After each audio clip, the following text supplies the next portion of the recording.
Podcastirmãos.com.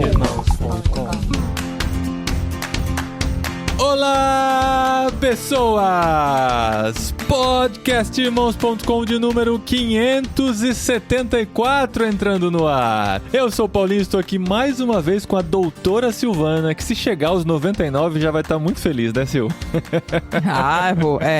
Eu mesmo. Pra mim tá tudo certo. Chegar bem, né? Eu já falei que meu corpinho que eu tô ansiando é meu corpinho da glória. E eu sou a Silvana, estou aqui com a Adri, para quem hoje está tudo azul. Olha isso, já que vamos falar da Zona Azul, tô de azul aqui. Não, a Silvana e a Adri estão de azul aqui na gravação hoje. Isso é verdade. Eu não recebi o memorando, não sabia que era pra vir de azul hoje.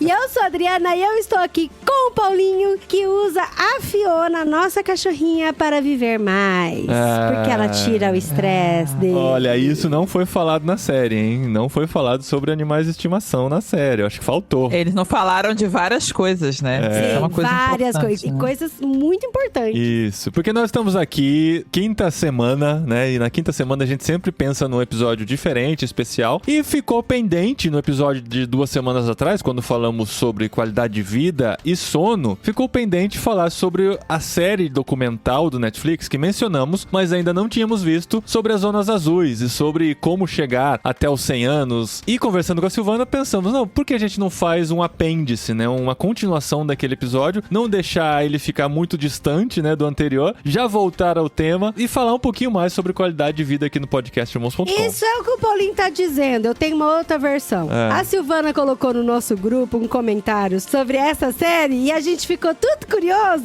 E aí o Paulinho falou, não, então vamos gravar pra gente ouvir a opinião da Silvana. Pra gente assistir, né? A gente assiste, a Silvana já assistiu, a gente conversa e tá aqui hoje nesse episódio especial do podcastirmãos.com, meio regular, meio pós-créditos, uma mistura aqui pra gente conversar um pouquinho mais sobre qualidade de vida.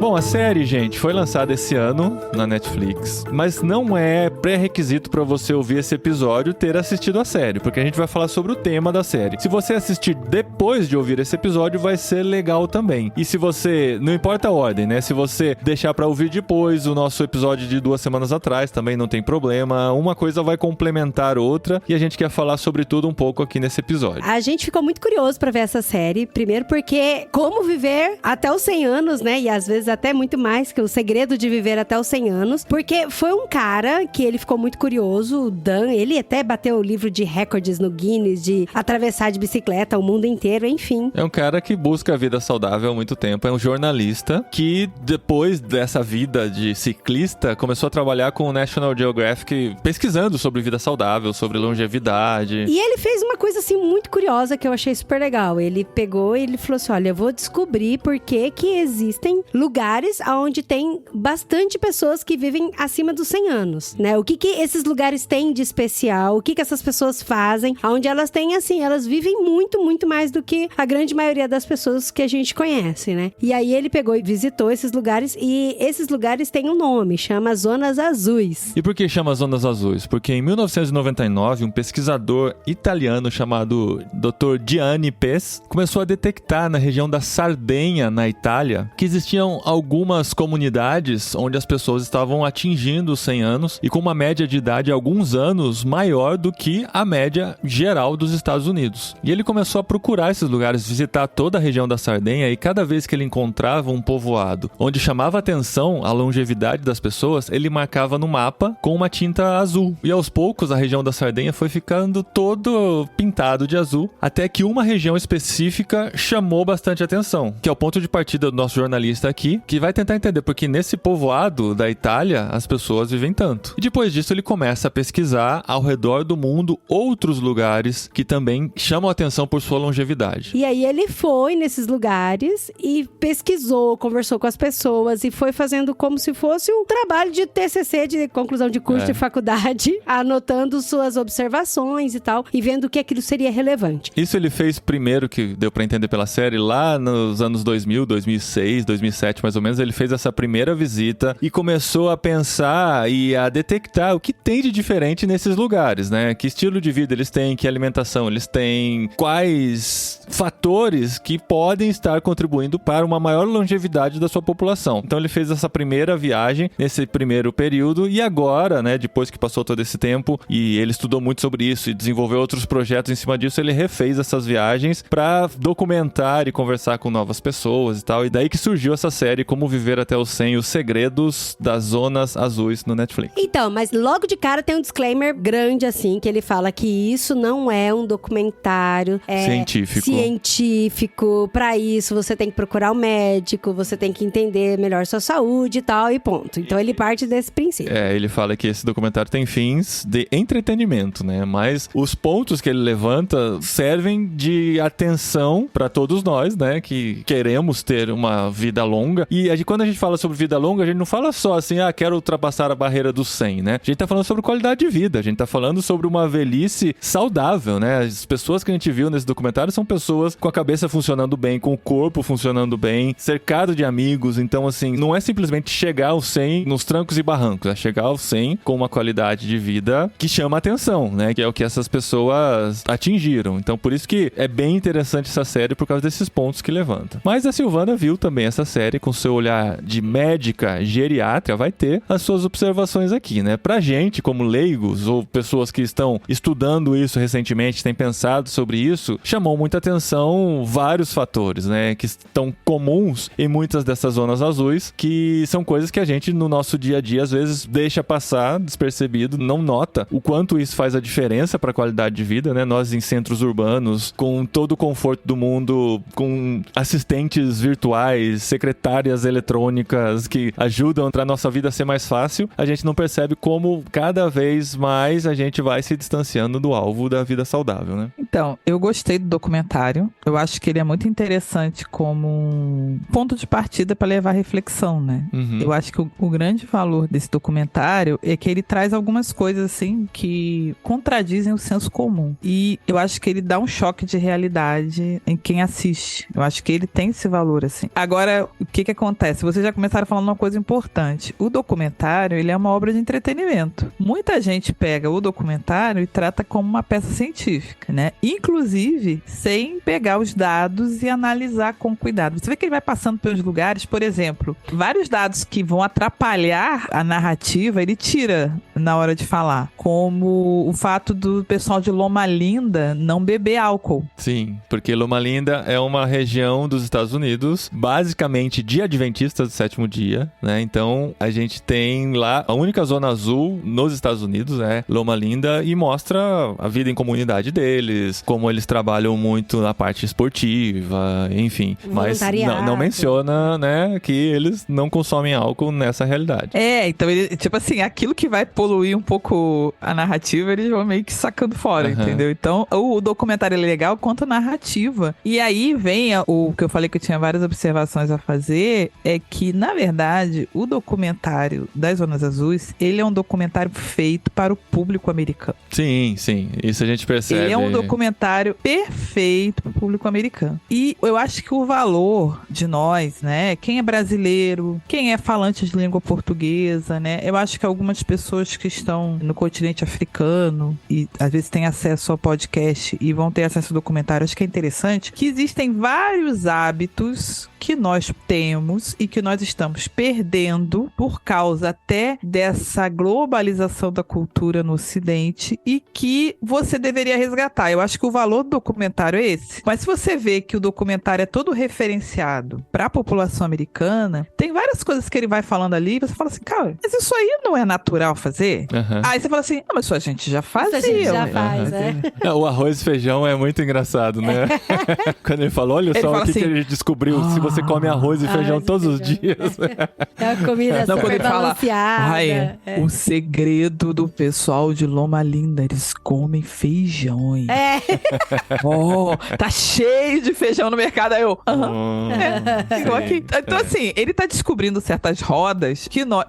Mas, por outro lado, tem muitas coisas que nós nos relacionamos muito com o estilo de vida americano, né? A questão dos carros, né? A questão da utilização dos carros. Ele fala muito sobre como algumas cidades dificultaram muito a compra de carros, né? Citou o caso de Singapura, assim, só 11% da população tem carro em Singapura. Isso é um número absurdo se você pensar numa realidade brasileira. Mas, claro, isso porque existem outras formas de transporte mais seguros, mais baratos, mais saudáveis, que poluem menos, enfim, tudo isso. Mas, assim, no Brasil a gente tem essa grande quantidade de carros e esse grande incentivo à compra de carros que leva a uma vida muito mais cômoda, mais confortável e sem exercícios físicos, né? Então, a gente, fazendo esses paralelos com os Estados Unidos, a gente consegue entender muitas coisas. A questão da alimentação também, o fast food, como tem chegado forte no Brasil, né? Então, são várias coisas, vários hábitos que nós estamos deixando para ter acesso a coisas mais fáceis que nossos avós, por exemplo, tinham, né? E tinham vidas mais saudáveis por conta da alimentação e dos hábitos que tinham na época, né? Então, mas, por exemplo, esse exemplo de Singapura, né? Eu achei muito interessante porque ele falou que o governo tem essa preocupação muito grande em fazer com que a população se exercite, que a população seja mais saudável, porque isso gera menos impacto na saúde pública. Então, o governo gastaria menos com saúde pública por conta disso. E aí tem essa taxação em cima de quem tem carro e o dinheiro que eles usam, eles revertem para os pedestres, né? Construindo parques, construindo academias ao ar livre. Então, tudo isso. Só que aí você fica, mas no Brasil não tem isso e tal. Mas o que isso pra mim que é mais, não é nem tanto a forma, mas a importância de fazer, sabe? Então eu coloco isso na minha realidade de que sim, é importante a gente se exercitar, a gente caminhar, a gente viver em comunidade e todas essas coisas, mas aí eu transporto pra minha realidade. Então, por exemplo, uma coisa no Brasil era a questão de você pegar o ônibus, você descer num ponto antes. Porque o pessoal fala, eu moro em São Paulo, sabe? Como que eu vou a pé pro meu trabalho? Como eu vou de ciclovia? Se eu ando de bicicleta, eu vou ser atropelado, sabe? Então, desce um ponto antes, sabe? Assim, você vai adaptando. Então, a gente vê o documentário e vai colocando isso na nossa rotina. Vai fazendo as nossas adaptações. Então, por exemplo, com relação ao pessoal da Itália, né, se eu não me engano, que a comida típica deles lá era uma batata roxa super bizarra. Não, a batata roxa é do Japão. É do Japão. Okinawa. Gente, eu não vou achar aquela batata aqui, entendeu? Só que a questão é, eu preciso da batata roxa pra eu viver até o 100, sabe? Com qualidade de vida? Não, é questão de hábitos de alimentação mesmo. O legal dessa série é que ele mostra 5 regiões diferentes. Só de curiosidade, né? Singapura não está nessas zonas azuis, mas é uma cidade com uma estrutura pensada, né? Uma cidade-estado com a estrutura pensada para a qualidade de vida, que eles estão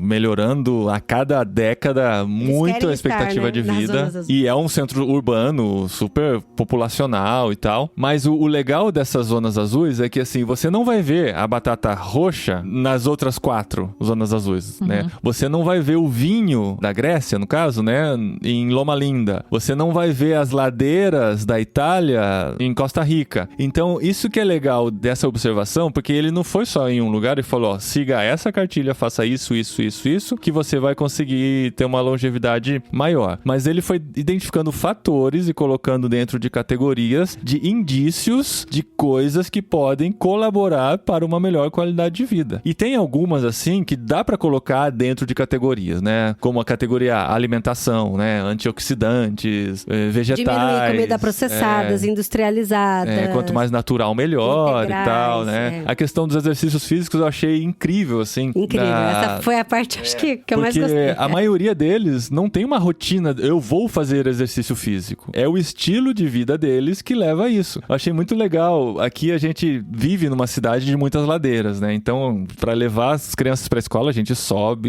e desce e faz bastante exercício nesse sentido. Eu ficava pensando, faz umas 2 semanas eu tava pensando, nossa, se a gente morasse aqui na região da escola, na rua da escola, talvez a gente não precisasse subir tanto, era só ir em linha reta, né? Porque eu fico pensando, nossa, ter que subir isso todos os dias.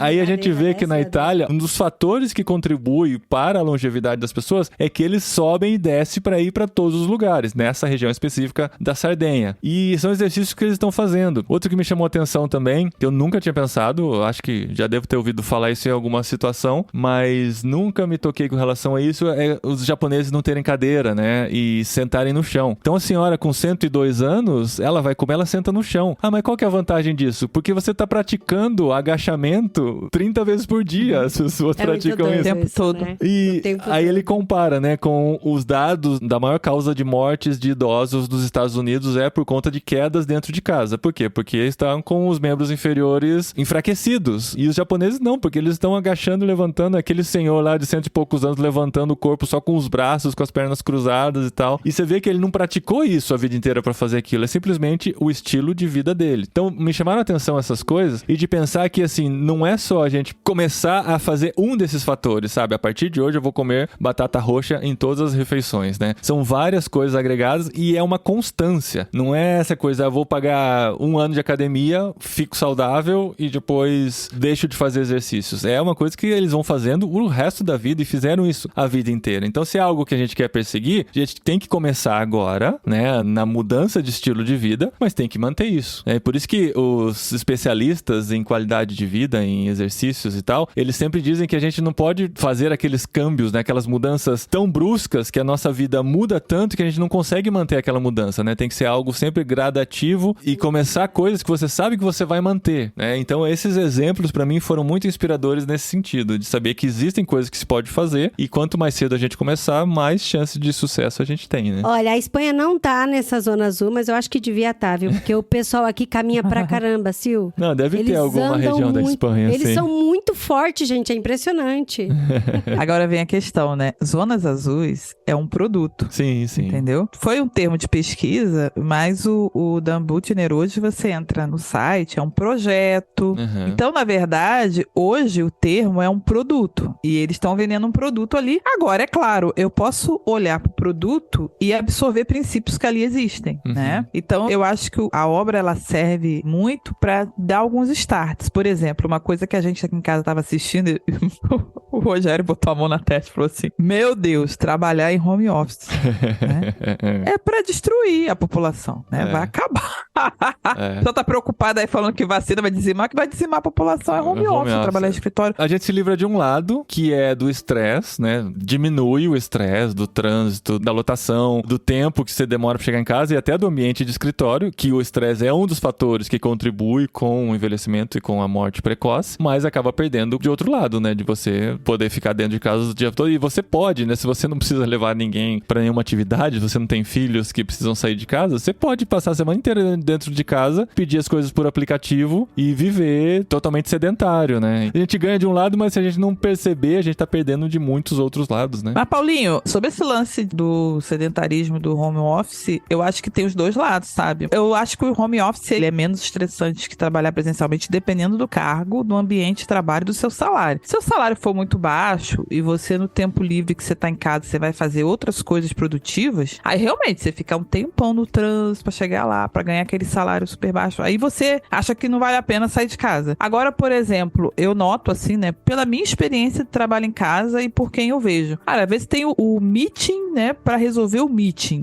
Como é que é a call pra resolver a call. Aí, porque o fulano chegou na call e o PowerPoint que ele mostrou não é o PowerPoint que a gente combinou. Uma coisa que talvez se você tivesse ali um lado do outro, você puxava a cabecinha assim, ô fulano, e você resolveria, entendeu? Então, em alguns tipos de carreira, trabalhar em casa pode ser tão ou mais estressante, você troca uns estresses por outros, sabe? Sim. Embora é inegável que o deslocamento seja um fator de estresse. É inegável, né? Mas se o deslocamento fosse transposto, talvez você tenha outras vantagens. Fora o fato de que, né? Você se move. Se você trabalha em casa, você precisa criar uma rotina propositiva de movimento, entendeu? Você vai ter que ser intencional em se mover. Não tem como, porque senão você realmente adoece. Assim, uma coisa que eu achei legal no documentário, que eu acho que seria legal trazer aqui, é que ele tem princípios, que se você seguir, isso vai te fazer muito bem.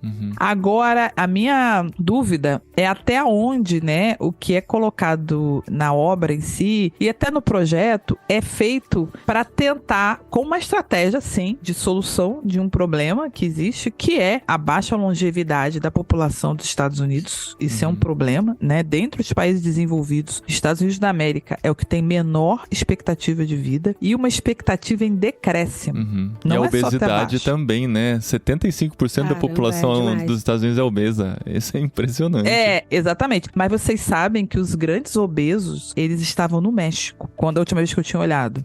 O México e os Estados Unidos competem. E aí vem a seguinte questão. A alimentação do mexicano, ela era uma alimentação baseada em tortilha, né? Que é um pão feito de massa de trigo, né? Sem fermento. E eles comiam muitos feijões, né? O feijão é um alimento muito típico da culinária mexicana. E aí, com a entrada mais pesada da cultura norte-americana na culinária mexicana, eles meio que aliaram o que havia de pior na culinária mexicana, o carboidrato e a gordura que eles tinham, com o que havia de pior na culinária americana, que é absolutamente 95% do que eles produzem. E aí, o negócio, assim, eu fui numa sessão clínica lá no hospital na Cidade do México. Todo mês tinha uma sessão clínica, assim, geral do hospital, que aquela galera de jaleco. Né? Aí cheguei lá, era série de casos de cirurgia bariátrica. Gente, o índice de massa corporal, pra você ter uma ideia, o índice de massa corporal normal é entre 20 e 25. Entre 25 e 30, você tá com sobrepeso, acima de 30, você é obeso. 35, você é um obeso grau 2. Grau 2 já tem indicação de pensar numa intervenção mais agressiva. E acima de 40, grau 3, que é uma obesidade grávida. O pessoal usa o termo obesidade mórbida, né?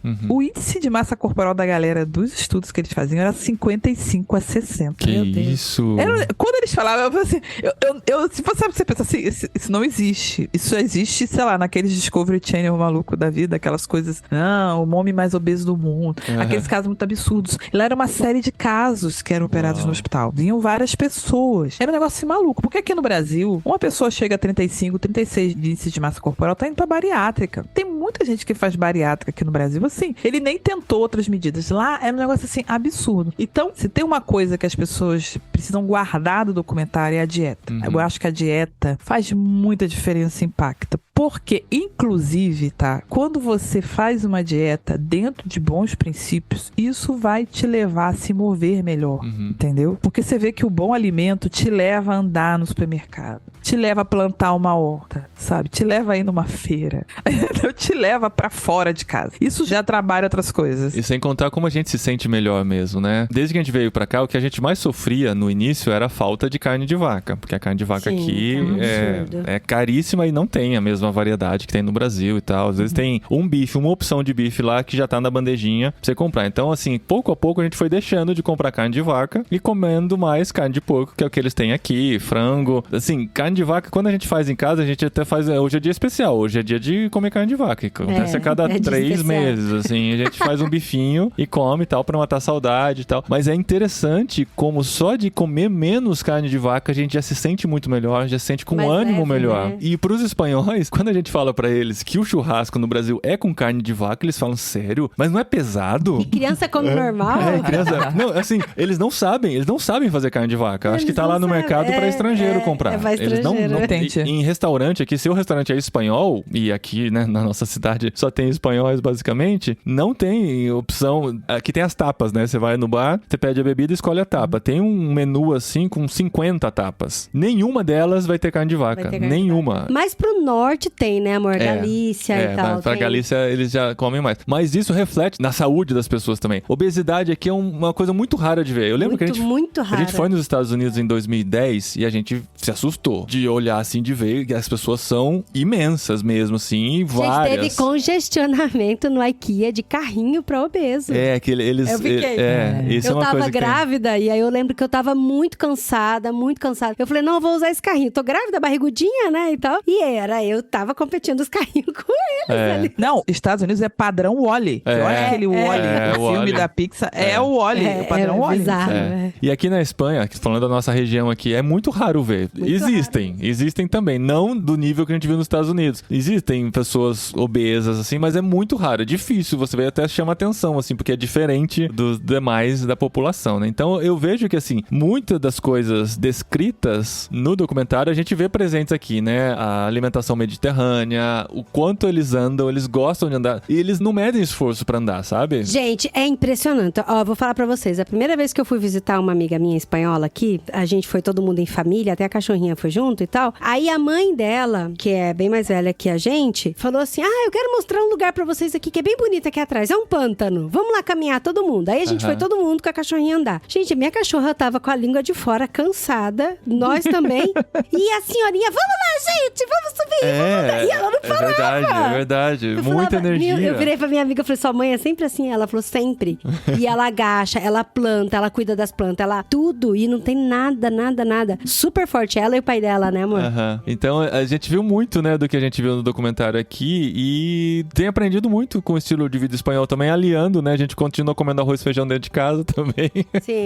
Aliando com a cultura brasileira, a gente tenta chegar num ponto aí de saúde, né? E uma coisa com relação à dieta que me chamou muita atenção, porque pra gente, o brasileiro é aquele prato típico, né? Que é o arroz, ou um macarrão, um purê de batata, aí a carne e a salada. É sempre assim, a comida pro brasileiro. Hoje eu fui buscar o meu filho na escola e eu tava conversando com outro pai lá, e eu tava falando de comida e tal, eu tava falando que a minha comida já tava quase pronta, e ele falou, hoje a gente vai comer arroz. Aí eu falei pra ele, hoje você vai comer arroz? Que eu não vou comer arroz, vocês vão comer arroz? E ele, não, mas pra gente o arroz é prato principal. Aí ele tava falando pra mim como é que ele faz. E ele falou que ele amassa várias ervas, especiarias e tal, e aí ele coloca vinho branco, deixa evaporar o álcool do vinho branco, e aí mistura com os legumes. Aí ele falou, eu coloco abobrinha, coloco abas, coloco feijão branco, grão de bico e tudo, vou misturando tudo no arroz, espero o álcool evaporar e a gente come. Fica meio cremoso, a gente come com pão. Aí a Adri ficou assim, e a carne? E a carne? Cadê a carne?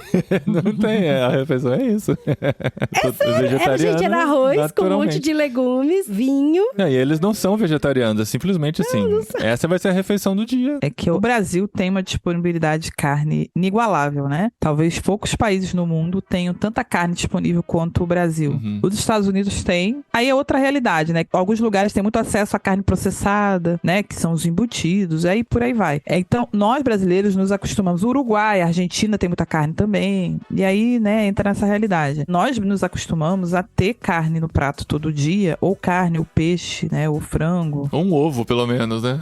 Ou um ovo. E a gente sempre fala assim, não, tem que ter o produto de origem animal. E a carne, gente, ela é um alimento que não deve ser demonizado, assim. Uma coisa que às vezes, eu converso muito com pacientes, a opção pelo vegetarianismo e veganismo é legítima, não vejo como problema, tá? Eu tenho vários pacientes que são veganos, né? Aquela brincadeira, né? Não tem nada contra os veganos, tem até alguns amigos que são, mas assim, não é problema você ser vegano, você ser vegetariano. Hoje em dia é muito mais fácil que no passado, porque você tem mais chances de monitorar problemas, etc. Um alimento que é muito nutritivo num lugar do mundo chega noutra parte do mundo, coisa que no passado não existia, né? Você tinha só que usar o que tinha no local. Até eles mostram, né, que aquela picóia, né, que é aquela península na Costa Rica, é uma alimentação quase vegana, né? Quase vegana, sim. Alimentos de origem animal, isso é uma coisa que fala a favor disso. Agora, a carne, assim, ela é um alimento que ela tem uma disponibilidade de proteína por grama, né, muito mais alta do que em outros alimentos. Então, você tem que fazer uma boa adaptação. E claro que a carne também tem ferro, um ferro muito disponível. Então, para quem tem anemia, a carne é uma fonte mais disponível de ferro. A vitamina B12 é um problema quando você não consome carne. Não é que é impossível, mas você vai ter que lançar mão de uma alimentação bem variada. Agora, o que eu acho que é legal ressaltar é, hoje em dia, a boa dieta é uma dieta baseada em planta. Silvana, mas tem lá a dieta paleolítica, a dieta do não sei caramba 4, que é não sei o quê. Então, eu até assim, eu brinco que eu falo que eu já fiz todos os tipos de dieta que você imaginar. Todos os tipos de dieta. Até Atkins eu já fiz. Já fez a dieta dos pontos? Já, fiz tudo, muito tá? Dos pontos. Tudo que você imaginar eu já fiz. Eu fiz até dieta do Criador, já ouviu falar? They Make Your Life. Era uma dieta baseada na Bíblia. Tá, já fiz tudo que você imaginar. Eu já fiz rata de dieta. O que acontece? Muitos dos problemas de obesidade que nós temos não é só porque você come muito todo dia. Isso é uma coisa importante. Porque às vezes você fala da obesidade, todo mundo pensa assim, é só comer pouco. Fecha a boca, né? O que acontece? Fecha a boca e faz exercício. Exato. Quando você comete muitas transgressões dietéticas ao longo da sua vida, principalmente quando você é criança, quando você é adolescente. Hoje em dia se fala muito sobre o período da gravidez também, né? Da primeira infância, como os alimentos são apresentados a você. Por isso que hoje em dia a introdução alimentar é um assunto muito delicado, né? Como vai apresentar a frutinha pro bebê. Isso muda a forma como o seu cérebro enxerga a comida. Isso muda a forma como seus hormônios interpretam a comida. Então, às vezes a pessoa, depois de muitos anos, ela até não é um comedor voraz, ele não toma 2 litros de leite de manhã, ele não come meio quilo de bife no almoço, mas ele não consegue perder peso, porque o organismo dele, o metabolismo dele tá todo estragado, né? Por conta das múltiplas dietas, restrições alimentares seguidas de períodos de grande liberação. Então a pessoa faz 3 semanas de uma dieta que é restritiva, que é baixa caloria, a pessoa até emagrece, mas aí ela fica 10 dias sem evacuar, sem ir ao banheiro, aí ela decide que vai largar. Aí o que vai acontecer? A primeira pizza que ela come, o organismo fala assim, gente, guarda tudo, porque eu não sei quando vai vir de novo, entendeu? Então o nosso organismo começa a entender que ele precisa ser um organismo de muito mais poupança de calorias, porque ele não sabe o que vai acontecer no dia de amanhã. Então, assim, a obesidade, ela é um problema não só porque as pessoas comem demais, em parte porque as pessoas comem demais, mas também porque a gente às vezes tem uma composição de dieta que é ruim e que manda mensagens ruins pro organismo. Não saciam adequadamente. A pessoa às vezes come não por fome, mas come para aplacar a ansiedade. Sim. Come por outros motivos. A comida tem outras funções. Eu acho que o grande valor do documentário é mostrar assim, que uma alimentação baseada em plantas, independente se você é uma pessoa, por exemplo, eu sou vegetariano, eu sou vegano, ou eu sou... Agora tem outro tópico, né, que eu acho que segue um pouco a dieta mediterrânea, que é o tal do reducetariano. Não sei se vocês já ouviram falar. Foi um termo que eu vi esse ano. Reducetariano seria alguém que come carne, mas a carne não é uma prioridade na alimentação dela. Então, ela pode comer vários dias sem carne, ela vai priorizar outros tipos de alimento, mas se ela for numa churrascaria, vai ser uma refeição muito maneira. Sim. A carne não é um item essencial para fazer uma refeição, que eu acho que é o que acontece com muitos de nós, né? Não, mas não tem carne, então, né, tem um problema. Aí tem as pessoas que vão falar assim, Silvana, mas eu como carne todo dia, eu como frango todo dia, ou peixe, ou porco. É um problema? Não, depende da quantidade que você come. O ideal é que a carne e as leguminosas, aí entra feijão, ervilha, grão de bico, aí põe aí a leguminosa da sua escolha, né? Que esses 2 itens, porque eles são ricos em proteína, não ultrapassem 1/4 do prato. Então, você não vai comer carne, você tem que reforçar o grão de bico, a ervilha, o feijão. Não tem problema você não comer carne, mas se você comer carne, você tem que lembrar que tem um feijão ali junto. Você não precisa comer um patacão de carne, você pode comer um pouco menos, né? Eu acho que esse é o equilíbrio que as pessoas têm dificuldade. Porque a pessoa faz assim, aquela montanha gigante de arroz, assim, e põe o bifão no alto do Everest, sabe? Então, eu acho que esse que é o lance, entendeu? Uma coisa legal também que o documentário falou foi a questão de você parar de comer antes de ficar cheio, né? Isso. Os do 80% Okinawa lá, né? lá. 80%. Eu achei isso tão legal. Diz que antes deles comerem, eles falam essa frase, né? Em japonês lá, que é 8 de 10. Quando você se sentir 80% satisfeito, você para de comer. Você já para de comer. Eu achei muito tão legal impressionante. isso. Você não precisa comer até estourar, né?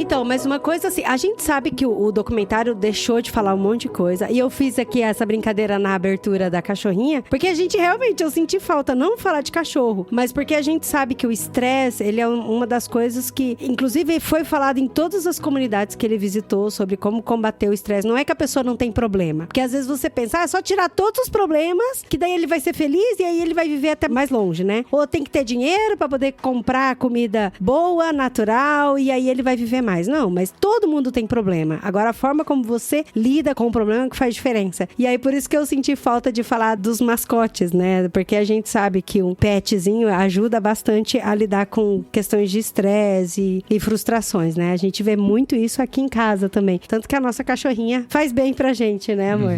Mas foi mencionado muito a questão da comunidade. A gente já falou no episódio anterior e como isso é fundamental. Sim, todos os lugares que ele foi, ele frisou bastante a questão da comunidade. Ninguém chega aos 100 anos sozinho. Ninguém chega. Não só sozinho, mas sem ter um grupo regular com quem se encontra, com quem ri junto, com quem brinca junto, com quem come junto. Isso foi muito marcante. Assim, é uma coisa que a gente já sabia, mas ter isso reforçado, né? E você vê com seus olhos, assim, né? Aquelas senhorinhas de 100 anos dançando. Jogando tênis, né? Jogando, e tantas atividades e sempre em comunidade. Nada feito sozinho. Sim, e aí um outro até depoimento que eu queria falar é que, assim, eu conheço uma família que eles chegaram na Espanha e eles não tinham nenhum amigo, não conheciam ninguém. Só os pais das crianças da escola mesmo assim. Porque eles não falam espanhol. E eles optaram por não falar espanhol porque eles vão ficar pouco tempo aqui. O ano que vem eles já voltam pro país de origem deles. E eles fazem curso de inglês na mesma turma que a minha. E aí eu perguntei por que vocês optaram por fazer inglês. Aí ela me respondeu, ela falou assim, olha, a gente até tinha a opção de fazer inglês online, direto do nosso país. Até de graça, se a gente quisesse. Mas a gente optou por vir na escola porque a gente precisa pertencer a uma comunidade. De qualquer coisa, pra gente não se sentir sozinha, pra gente estar mais feliz, pra gente dar risada e ter contato com outras pessoas. A gente entende que isso faz bem pra nossa saúde, sabe? E a gente, como cristão, a gente faz parte da nossa comunidade igreja, né? E isso também foi até um dos outros segredos que ele fala, né? Da população que tem uma longevidade muito grande, que é você ter uma comunidade de fé. Não exatamente de fé. Mas a fé também é um dos fatores que mais de uma das comunidades relatou, assim, de como a fé ajuda a se conectar. Então, aí eu queria falar da vocação, porque daí traz a questão do sentido de vida, né? Um outro fator que foi recorrente, das pessoas saberem para que vivem, né? Quando a pessoa perde esse sentido, quando a pessoa acha que já cumpriu tudo e que já não tem mais nada para realizar nessa vida, é quando o fôlego de vida começa a sair da pessoa, né? Então a gente vê todos os velhinhos lá com suas comunidades sempre se sentindo útil em alguma coisa, né? O voluntariado também foi levantado como um fator importante, né? Então, assim, a comunidade, a fé, a vocação, né? O sentido de vida e o envolvimento com voluntariado são 4 coisas que, se a gente está envolvido com uma igreja, a gente já tem, né?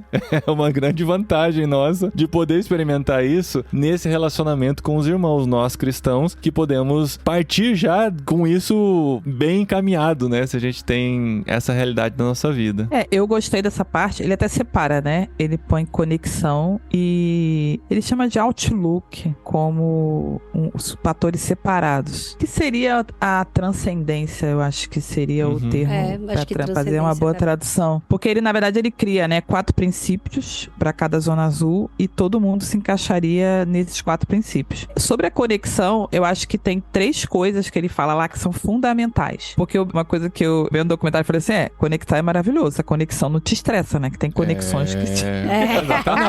Tem conexão que é a treta. Até a igreja, né? A igreja pode ser um ambiente super tóxico e estressante. Né? Tô falando do mundo ideal. Porque se a conexão for estressante, não adianta nada. Então, o lance da conexão é, primeiro, né, um princípio importante. Principalmente para quem já passou dos 65 anos, o ideal é que as suas conexões sejam intergeracionais. Eu acho que um grande erro cometido pelas comunidades, igreja faz isso direto, é criar um grupo de velhinhos que só tem velhinho da mesma idade.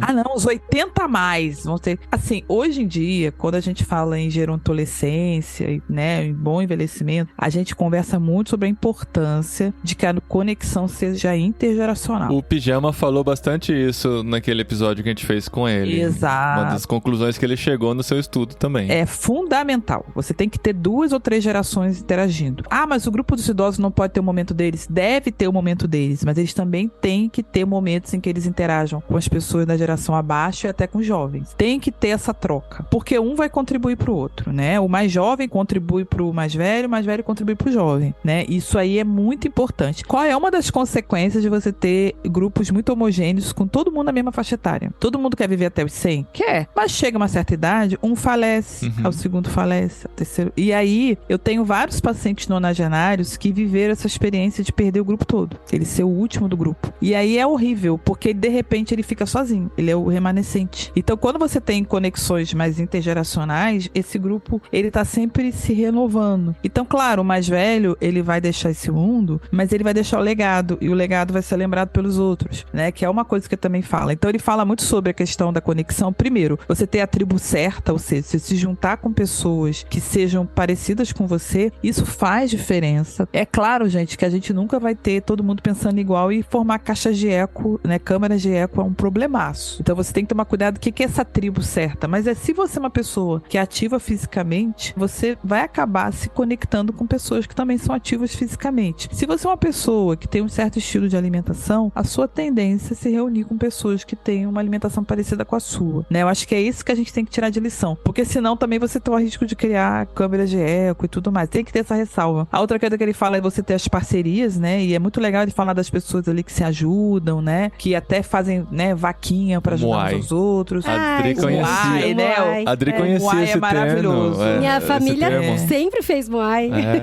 Lá no Mato Grosso do Sul. Você tem isso, né? Das pessoas se ajudarem, inclusive financeiramente. E a questão da família. A família acaba sendo um grupo intergeracional, entendeu? Então, pessoas que têm famílias numerosas tendem a ter já uma compensação desse termo da intergeracionalidade. Só que nós vivemos um Brasil que tem cada vez menos crianças, cada vez menos jovens. E aí? Como é que vai funcionar isso num grupo que você tem escassez nas gerações seguintes? Então, esse é um ponto. Quando ele fala de transcendência, aí é muito legal, porque ele fala sobre fé, propósito, e tem um outro termo que ele usa, que é o unwind, que eu não sei como é que eu conseguiria... Como que é o termo em inglês? Unwind. U-N-W-I-N-D. Aqui tá como relaxamento depois de um período de tensão ou trabalho. Seria assim, o deixa rolar. Eu entendi, o deixa rolar, não se estressa tanto. Mas assim, eu acho legal ter a fé e o propósito, né, e o relaxamento, como essa coisa da transcendência, são muito bons. Mas assim, nós que somos cristãos, né, entra o equilíbrio. Aí, eu acho que é esse que é o termo que eu queria falar. É você ter uma fé equilibrada. Eu acho que esse é o ponto essencial disso. Porque não adianta nada você falar assim, não, eu sou uma pessoa de muita fé. Eu sou uma pessoa que a religião é importantíssima pra mim. Aí a pessoa vira fanática da religião, entendeu? Não adianta nada. Ou então, não, eu tô na igreja todo dia, né? Eu não faço mais nada da minha existência, né? Eu tava vendo até sobre esses noticiários de guerra, né? As pessoas que nós acompanhamos que são ativistas, né, dos direitos humanos. Gente, são pessoas que a vida delas está se esvaindo. São pessoas que vão viver menos. Aí você vai dizer assim, não, então saia do seu ativismo pela causa do bem para você viver até os 100, né? Nós, como cristãos, entendemos que essa vida, ela tem muito propósito. É uma vida que tá sendo derramada ali, tá sendo gasta pro reino. E viver até os 100 é muito legal? Mas perder a vida por amor de Cristo também é muito mais maneiro, entendeu? Então a gente tem que ter o equilíbrio. Eu acho muito legal a gente viver bem, abraçar o envelhecimento de forma positiva. Não é, gente, que envelhecer, ter artrose, ter dores, né? É uma coisa legal. Mas você abraçar o envelhecimento como uma fase normal da vida. Se você envelheceu é porque você venceu um monte de coisa. Agora, entender que, mais do que chegar até os 100, a nossa vida tem que ter um propósito focado em Deus. Muitos, por causa desse propósito, não vão chegar lá. Isso é um fato. Eu vou dar um exemplo aqui, vou dar nomes, tá? O Antônio Carlos Costa, né? Que tá lá assim, e todo mundo, você tá exagerando, calma, né?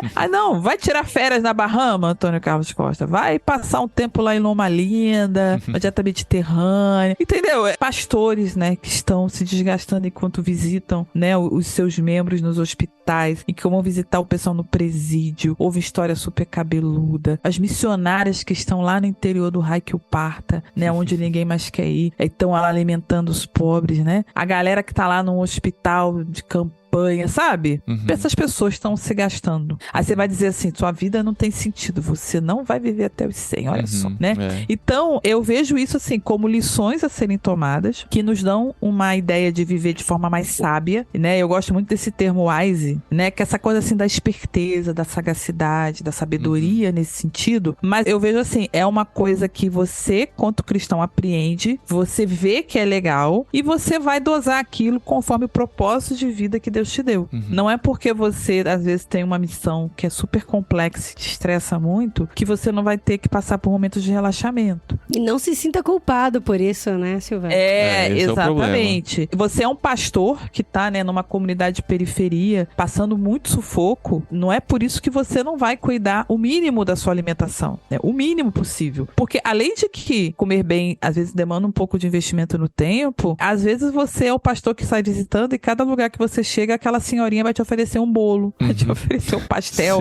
Não, eu não vou comer não, irmã, porque isso aí não tá na minha dieta. Você vai comer o pão, vai tomar café 8 vezes por dia, porque cada vez que você vai, alguém te oferece, né? Ainda vem com aquele monte de açúcar. Então, assim, a gente dosa isso porque o reino tá em primeiro lugar, sabe? Mas são lições muito importantes. Então, o lance da fé, da conexão, viver em comunidade. Eu participei de um clube do livro sobre o Igreja Tov, que foi um livro, né, que fez muito sucesso, sobre igrejas tóxicas. E uma coisa que eu falei com o pessoal, gente, não ache que você vai ficar numa igreja que tá te fazendo muito mal, que não tá seguindo os princípios da palavra do Senhor. E você vai chegar lá e você vai ser um cruzado que vai levantar uma bandeira igual Joana d'Arc e vai salvar e vai mudar aquilo tudo. Na verdade, Joana d'Arc acabou na fogueira, você sabe, né?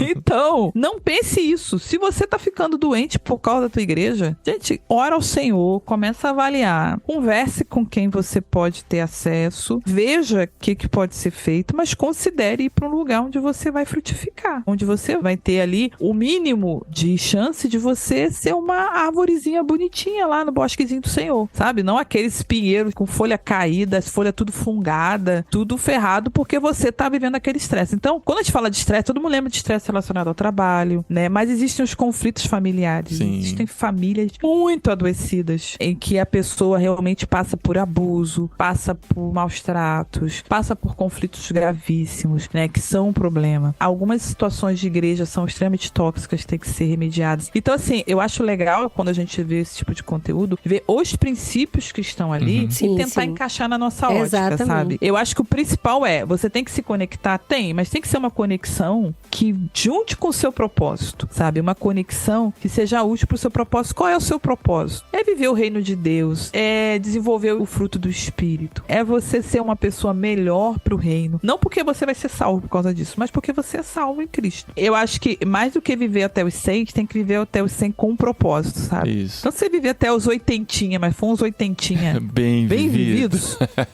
tá bom, entendeu? Não adianta nada se você for até os 100 e se lascar tudo, entendeu? Uma coisa que eu queria falar, que eu acho que ficou até pendente do episódio anterior que a gente fez, a gente fala muito sobre ritmo de vida, sobre estilo de vida, sobre dormir bem, dormir horas suficientes de sono, evitar o estresse, né? Enfim, e a gente, por exemplo, veio aqui pra Espanha, não veio aqui buscando qualidade de vida, a gente veio aqui buscando o nosso chamado mesmo, o propósito do que a gente entendia que Deus estava nos direcionando e que estamos numa realidade aqui que oferece essa qualidade de vida em alguns pontos que a gente busca usufruir, né? Ah, não, estamos aqui, não podemos aproveitar dessa qualidade de vida. A gente pode andar, as coisas são próximas o suficiente para não precisar tirar o carro. Se a gente pode fazer isso, a gente toma essa decisão e anda e faz e se alimenta e tem acesso a esses alimentos, legal. Mas tem gente que não tem, né? Tem gente que não tem condições de dormir mais do que 6 horas por noite por causa do seu ritmo de vida. Tem gente que não tem condições financeiras de comprar os alimentos adequados. Ah, eu acho muito bonito isso, mas onde que eu vou arrumar batata roxa? Ou onde que eu vou comprar comida orgânica, todo integral? Variado, colorido, né? Tem gente, uma grande parcela da população brasileira sofre de insegurança alimentar, que não sabe o que vai comer no almoço ou no café da manhã seguinte. Então são realidades que a gente precisa contemplar e saber que a gente não pode só falar do nosso lugar de privilégio, né? E achar que todo mundo pode viver assim. Mas é uma coisa que a gente tem que ter como alvo, como direcionamento, né? Como algo para buscar. Às vezes você tá vivendo uma vida tão agitada, tão cheia de compromissos, tão cheio de atividades que faz com que você consiga dormir só 4 horas por noite, mas às vezes é algo que você consegue ajustar, né? Às vezes a gente acha que a coisa tão assim, se eu não fizer isso, o mundo vai parar, ou se eu não fizer isso, eu não vou ter o meu salário no fim do mês, às vezes pequenos ajustes podem trazer uma qualidade de vida. Não precisa ser um câmbio radical, né? Eu achei muito interessante, falando de câmbio radical, né? Aquele senhor de onde ele era? O vaqueiro? Que era grego. O grego,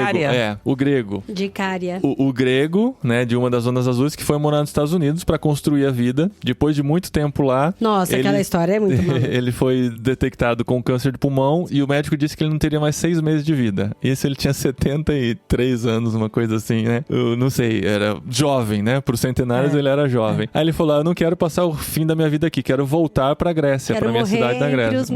Né? O homem tá com 102 anos, tá vivo ainda, sabe? Aí ele fez essa mudança radical e fez total diferença na vida dele. Então, às vezes, você precisa de uma mudança radical mesmo, né? Que vão salvar a sua vida, de verdade. Mas, às vezes, são coisas que você consegue ajustar no seu dia a dia, melhorar, descer um ponto antes, subir de escada ao invés de elevador. E não só uma vez. Isso é importante, né? Manter a constância, mudar o seu estilo de vida e ir buscando. Assim, você tá naquela loucura da cidade grande, trabalhando, estudando à noite, tal, dormindo pouco, se alimentando mal. Tudo na sua casa eletrônica, a máquina de lavar louça, o controle, mas eu não posso luz, fazer nada diferente. Tá, mas pelo menos faz um planejamento de vida pra daqui 4 anos, quando eu terminar essa faculdade, eu não quero construir algo que eu vou precisar me matar de trabalhar pra manter, né? Mas eu quero construir de uma forma que eu consiga viver com saúde, que eu consiga ter minha família com saúde, meus filhos. Enfim, é questão de parar e pensar mesmo, e pensar a longo prazo, que é uma dificuldade que a gente tem, né? A gente quer muito a resolução pro que a gente tá vivendo hoje. A gente quer o robô aspirador que vai resolver o nosso problema e de precisar abaixar. E que tem robô que passa pano também, olha só. Então, assim, a gente precisa pensar o que isso vai significar pro resto da vida. Será que a gente vai deixar de agachar, por exemplo? Eu achava que eu não ia mais precisar agachar na minha vida, então não preciso treinar agachamento. Mas, enfim, são tantas coisas, assim, que independente da idade que a gente esteja, se a gente começa a pensar nisso, a gente vai garantir uns anos pra frente com melhor qualidade de vida, sem dúvida nenhuma, né? É muito louco. Uma hora ele fala assim, o pessoal trabalha pra juntar dinheiro, e aquele dinheiro tá só esperando ser usado na saúde quando ele ficar mais velho, sabe? Eu acho que do documentário ele usa 4 princípios, né? Mover-se naturalmente, comer com sabedoria, se conectar e a transcendência. Eu acho que esses 4 princípios, se você seguir, você vai muito bem. Então é claro, gente, eu dei o exemplo do pastor de igreja, né? Mas como é que eu vou fazer pra comer bem, né? Como é que eu vou fazer pra esses 4 princípios? Então, se você é uma pessoa que tá num ambiente em que todo mundo come muito mal, que tal você começar a trazer esses princípios? Porque não tem nenhum princípio ali que é antibíblico. Não. A questão da sabedoria, por exemplo, o Paulinho, o que ele falou do pessoal de Okinawa comer até os 80%, os monges da Idade Média, eles tinham por hábito. Várias ordens monásticas colocavam a ideia de que uma das suas refeições, pelo menos, seria feita com uma saciedade menor, com a ideia até de o que sobraria daquilo ser repartido com o pobre, com o que não tem. Isso também é uma sabedoria bíblica. Então eu vejo assim, às vezes a gente tá em um ambiente e diz assim, mas Silvana, não dá, porque o meu ambiente é muito contrário a esses princípios. Então começa a avaliar o que você pode fazer para mudar o seu ambiente, se você tem algum poder sobre isso. Se você não tiver, né, veja o que tipo de ambiente se adequa melhor. Sobre a questão que vocês falaram de quem não tem condições nem de começar porque tá num ambiente muito ruim. Eu vou só dar um exemplo de um aspecto, né? Muitos de nós estão vivendo em cidades lotadas de gente, em que a pessoa tem que correr demais atrás do pão e ganha pouco, tem uma péssima qualidade de vida. E assim, uma das coisas que motivam muita gente a fazer isso é, mas eu vou hoje me esforçar, vou trabalhar demais e eu vou juntar dinheiro e depois eu vou ter conforto. E aí é o que ele falou, que quando você vai ter conforto, você não tem mais saúde. Uhum. E nenhuma das zonas azuis era zona de milionários. Não. Né? Nenhuma. Tinha umas até com gente muito pobre. Sim. Então eu acho assim, a longevidade não se associa a você ter grandes somas de dinheiro. Embora o pessoal de Loma Linda ali, eu acho que é um pessoal bem, né? Ali financeiramente ok, né? Não acho que o pessoal assim que vive na Europa também é pobretão, mas eu digo assim, não tinha ninguém morando em mansões, né? Até se falava que a casa era um tamanho adequado, não eram casas gigantes, né? Eram casas necessárias, o tamanho que você precisa. Então assim, o minimalismo, você viver com menos, talvez seja uma prova de sabedoria. E assim, pessoas que moram, né, nas grandes cidades, às vezes que mal conseguem sobreviver com o que recebem, um conselho que eu sempre dou: considere ir para um lugar menor. Considere mudar para onde você vai ter, talvez, menos badalação da cidade, mas mais qualidade de vida. Eu sei que tem algumas profissões que não podem fazer isso. Eu sei que tem gente que não tem condições ou que, por exemplo, cuidam de pais que estar na cidade vai estar mais próximo do serviço médico. Tem várias questões que envolvem, mas quem pode, busca um lugar onde você vai viver melhor com menos renda. Porque eu acho que isso é uma das chaves para você minimizar o estresse, envelhecer melhor, viver melhor. A gente às vezes está muito preocupado em prosperar, como se prosperar fosse acumular riqueza. E prosperar é você pisar no solo certo, sabe? É você ter segurança onde você põe os seus pés. Muita gente está buscando prosperidade e está adoecendo e está morrendo por causa disso. Quando isso não é prosperidade, isso é riqueza, né? Isso é ganância. Ou até caíram na armadilha de ficar nesse ciclo vicioso de eu trabalho de manhã para comer à noite, né? E não sobra mais nada. E claro, gente, tem pessoas que elas sequer conseguem subir o primeiro degrau para ter essa conversa. Essas pessoas são as que precisam de auxílio. Não adianta, ela sem auxílio externo, ela não vai subir o primeiro degrau. Então elas estão fora dessa conversa, né? Não é o famoso se esforce e você vai conseguir. São anedóticos os casos de quem vai conseguir sair dessa condição sem ajuda. Então eu vejo assim, é uma reflexão que a gente tem que fazer. Agora, enquanto igreja, né, eu acho que a gente tinha que falar muito mais sobre essa sabedoria no viver, sabe? Às vezes a pessoa tá lá pregando muito assim, você vai crescer, você vai prosperar, a sua empresa vai crescer. Gente, a quantidade de gente que abre empresa e vai à falência e não prospera. É uma realidade. Nem todo mundo vai empreender e vai enriquecer. Ou você até tem uma empresa e você consegue pagar suas contas e você consegue viver, mas você não vai viver, às vezes, com o ideal que você teria na sua cabeça. Ah, não, eu vou viajar para as Maldivas, né? Que eu acho que hoje em dia é o ideal de riqueza de muita gente.